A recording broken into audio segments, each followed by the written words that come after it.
O adoecimento mental, ou seja, o transtorno mental, nem sempre ele se apresenta igual para todas as pessoas.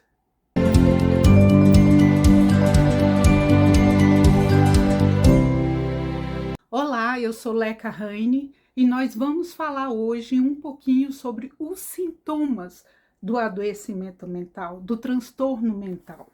Isso pode incluir vários tipos de doenças, como, por exemplo, a esquizofrenia, a bipolaridade, a depressão, a ansiedade, e cada uma delas apresenta uma série de sintomas que podem não ser iguais, podem não se manifestar de forma igual entre todas as pessoas. É preciso estar atento a isso. Esse tema é muito importante, mas antes eu gostaria de te pedir que se inscrevesse aqui no canal. Inscreva-se, você vai me ajudar bastante a poder continuar gravando vídeos, a poder melhorar esses vídeos, quem sabe fazer vlogs, pesquisar com outras fontes, fazer entrevistas, seria muito bacana e isso só iria enriquecer o nosso aprendizado sobre a mente. Então, se você puder, inscreva-se, se você puder compartilhar, eu te agradeço muito e dê um joinha também. O joinha vai dizer para o YouTube que você se interessa por esse conteúdo e isso é muito bacana. O motivo que me levou a querer gravar esse vídeo foi o depoimento de uma pessoa que me acompanha aqui no canal. Nesse depoimento, ela disse o seguinte, que muitas vezes as pessoas não entendem por quê? Por que as pessoas adoecidas não são exatamente como se espera delas? Bom, gente, o transtorno mental, ele se manifesta de formas diferentes entre as pessoas. Não que não existam uma série de sintomas que sejam conhecidos, mas entre esses sintomas tem alguns que variam de acordo com a pessoa, com a personalidade da pessoa. É por isso que a gente tem que ter muito cuidado ao fazer julgamentos sem conhecer direito o que está acontecendo. Por exemplo, você vê uma pessoa no shopping se divertindo, fazendo compras, feliz da vida, e aí no dia seguinte você fica sabendo que essa pessoa está em casa, está deprimida, não consegue ir trabalhar. Não tem como não vir aquele julgamento. Ah, mas eu vi fulana no shopping ontem, ela estava tão bem. Sim, gente, mas acontece que isso faz parte dos sintomas da bipolaridade, por exemplo. A bipolaridade, ela se apresenta com fases de mania, quando a pessoa está para cima, animada, e inclusive ela tem uma falsa saúde nessa fase, que é o seguinte, ela está sempre acreditando que vai ser possível fazer, otimista, com muito vigor, com muita energia. Essa é a fase de mania, seguida de uma fase de depressão, uma fase depressiva, onde a pessoa chega realmente ao fundo do poço. Essas duas fases, tanto a mania como a depressão, fazem parte dos sintomas da bipolaridade. Então, é muito precipitado a gente julgar, a gente achar que uma pessoa, mas fulano é tão inteligente, ele é tão bom, ele continua tão bom em matemática, duvido que ele tenha mesmo essa doença que ele fala. Mas, gente, a pessoa pode realmente ter um adoecimento grave mental e continuar com a sua cognição íntegra, ou seja, tudo aquilo que ela aprendeu, ela mantém essas faculdades que ela tinha antes do adoecimento. E é por isso que muitas vezes as pessoas fazem esse tipo de julgamento. Ah, mas eu acredito que é porque não queira trabalhar, eu acredito que é fazendo corpo mole, aquilo ali é falta de vergonha na cara. É sempre muito importante a gente se policiar e mais do que isso, quando a gente assistir uma outra pessoa fazendo esse tipo de julgamento, a gente deve intervir e explicar exatamente isso, que os sintomas variam de pessoa para pessoa e a forma como esse adoecimento se processa é diferente. Os sintomas psicopatológicos têm duas divisões que é sempre bom a gente saber. Eles se diferem pela forma e pelo conteúdo. A forma é a sua estrutura básica, é aquela estrutura que aparece a diversas pessoas, independente da cultura, independente do país, independente da vida que essa pessoa leva, a forma desses sintomas é praticamente invariável. Vamos dar um exemplo. Na esquizofrenia, os delírios, as alucinações, o pensamento desorganizado, todos esses sintomas ocorrem com a grande maioria das pessoas. São sintomas que acontecem, que acometem as pessoas de forma semelhante. Em qualquer lugar do mundo, uma pessoa que tenha esquizofrenia no Brasil, na Inglaterra, nos Estados Unidos, em Gana, por exemplo, essas pessoas normalmente vão ter delírios, alucinações, perda do afeto pelas pessoas, que seriam os sintomas negativos, todos esses acontecendo de uma forma semelhante, independente do país e da cultura. A outra divisão é relativa ao conteúdo dos sintomas. Aí sim, esse conteúdo, essa forma como esse sintoma se apresenta, ele se diferencia. Ele se diferencia porque ele faz parte daquilo que é próprio da pessoa. É ligado àquilo que a pessoa viveu, às suas experiências de vida, aquilo que a gente fala muito aqui no canal, que além da experiência de vida, depende muito de como a pessoa vive, vivencia e guarda essas experiências dentro de si. Então, esses fatores, eles interferem no conteúdo dos sintomas, então, de pessoa para pessoa. Então, ao contrário da forma, no conteúdo importa a cultura, a forma como a pessoa acredita, por exemplo, em Deus, se ela acredita, se ela não acredita, como é a religião dela, como é que ela foi criada dentro de casa, quais são os seus valores, o que foi que embasou a sua infância e que ela trouxe hoje para a vida adulta. Aquilo que a pessoa aprendeu antes de adoecer, que seria a cognição, justamente tudo aquilo que ela conseguiu armazenar em termos de conhecimento, de que forma esse conhecimento ele vai vir à tona agora com o adoecimento. Então, tudo isso faz parte do conteúdo dos sintomas.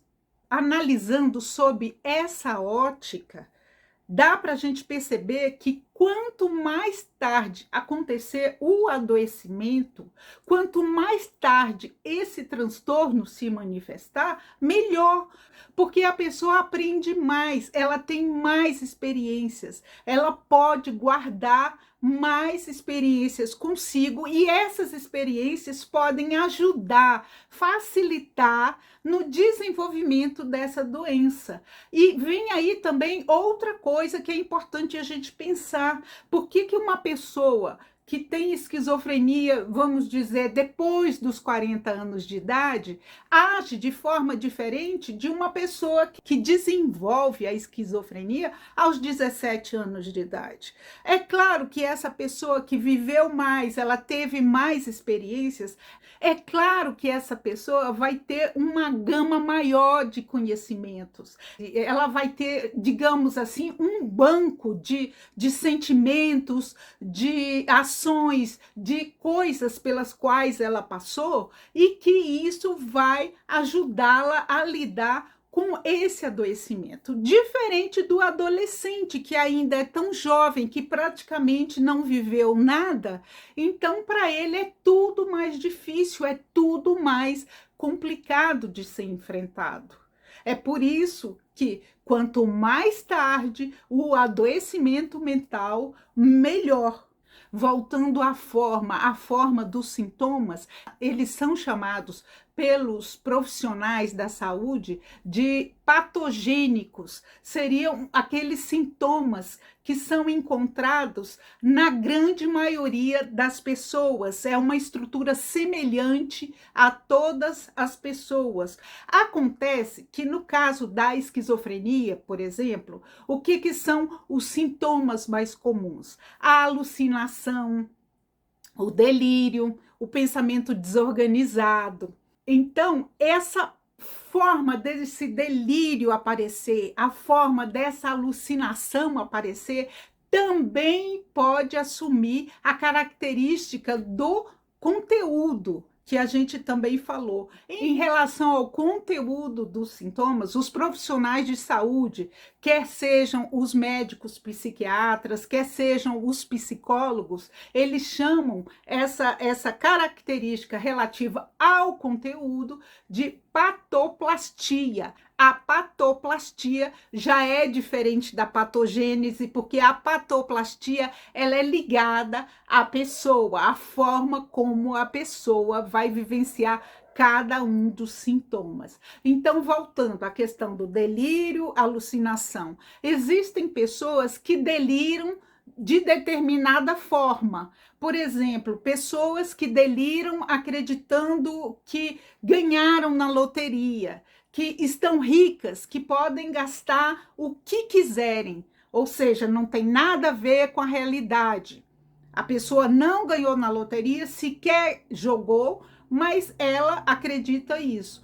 Já outras pessoas nunca vão delirar que ganharam na loteria. Por quê? Porque sempre frequentaram um meio onde o dinheiro não é importante, não tem essa importância toda. A mesma coisa a alucinação. A alucinação é aquilo que a pessoa percebe de uma forma ligada aos seus 5 sentidos. A alucinação é aquilo que a pessoa ouve, aquelas vozes, ou está ligada ao tato, do que a pessoa sente, os toques que a pessoa sente. A alucinação também pode vir em forma de visão, a pessoa olha e vê alguém. Pode vir em forma de cheiros, um cheiro podre, um cheiro muito ruim, que a pessoa relata que não aguenta, não está aguentando aquele cheiro, e as outras pessoas ao redor não estão sentindo cheiro nenhum. Isso é alucinação.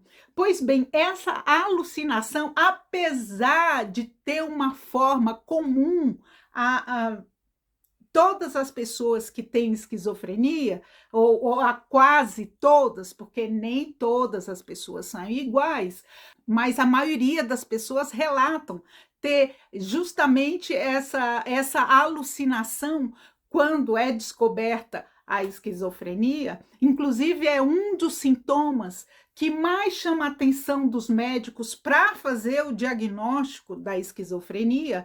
Apesar disso, das pessoas alucinarem, a forma como elas alucinam é diferente.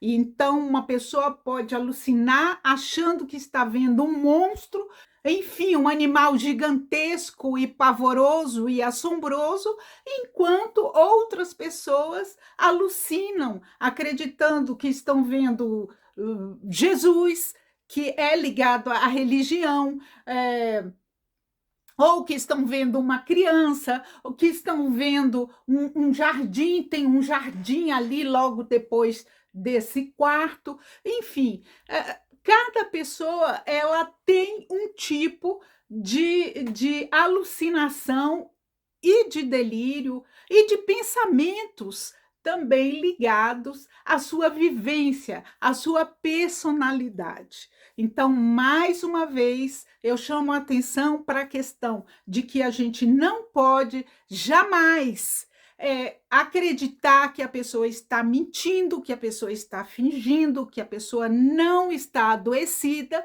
porque os sintomas são diferentes.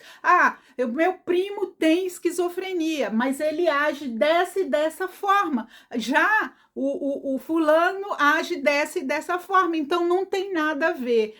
Não, não é assim. A gente não pode partir do pressuposto de que os sintomas se apresentam da mesma forma, porque justamente as pessoas não são iguais, elas não pensam da mesma forma, seja com esquizofrenia, com bipolaridade, seja com depressão, seja com uma grande ansiedade, um transtorno de ansiedade generalizado. Tenha o que a pessoa tiver, ela é diferente e essas diferenças, essa forma única de ser que todos nós temos, vai permanecer mesmo de frente um adoecimento. Resumindo tudo, um adoecimento mental não nivela, não iguala as pessoas. Elas continuam sendo únicas e diferentes. Bom, gente, é isso aí. Eu quero agradecer a sua presença, porque você, afinal de contas, está aqui até agora nesse vídeo, mas eu também quero te pedir uma coisa. Entre lá na aba comunidade, nós temos a aba comunidade do nosso canal, sim, e essa aba comunidade a gente conseguiu juntos, porque foram a partir de 500 inscritos que eu consegui postar na aba comunidade. Então eu queria muito que vocês entrassem lá, mesmo de vez em quando, uma vezinha por semana, entrasse lá e comentasse e me dissesse o que vocês querem ver aqui no canal. Eu teria o maior prazer em pesquisar, em buscar e perguntar para os meus professores enfim, eu mando mensagem para quem quer que seja e falo, olha, os meus seguidores do canal querem saber sobre isso e você precisa me ajudar. Eu tenho certeza que eu vou receber essa ajuda graças a vocês, a você que está aqui sempre comigo. Então, como sempre, eu te desejo uma ótima semana. Fique com Deus, tudo de bom. Até a próxima. Tchau, tchau.